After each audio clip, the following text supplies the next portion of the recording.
নমস্কার, আশা করছি সবাই ভালো আছেন।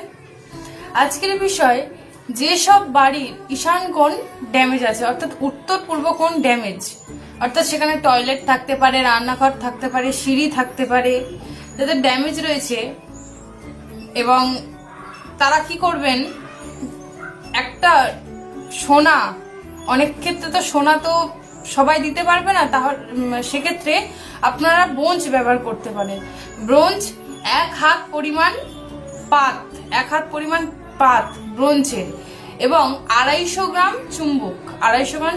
চুম্বক নিয়ে ঠিক বাড়ির 45 ডিগ্রিতে, উত্তর পূর্ব কোণের 45 ডিগ্রি, যদি আপনারা ডিগ্রি বুঝতে না পারেন তবে আপনারা ফোনের মধ্যে কম্পাস ডাউনলোড করে নিতে পারেন, সেখান থেকে আপনারা ডিগ্রি বুঝতে পারবেন। প্রত্যেক কোণের ডিগ্রি, প্রত্যেক দিকের ডিগ্রি আপনাদের কাছে আপনার বুঝতে পারবেন কম্পাসের মাধ্যমে।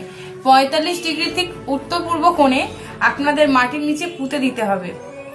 250 গ্রাম চুম্বক ঠিক 1.5 ফুট নিচে, এবং একটা ব্রোঞ্জের 1 হাত পরিমাণ পাত, এই দুটো জিনিস নিয়ে ঈশান কোণে ঠিক 45 ডিগ্রির মধ্যে আপনাদের পুঁতে দিতে হবে। এবং আপনারা যেই গর্তটা করবেন সেটা ঠিক যেন হয় 1.5 ফুট নিচে আপনাদের সেটা পুঁতে দিতে হবে।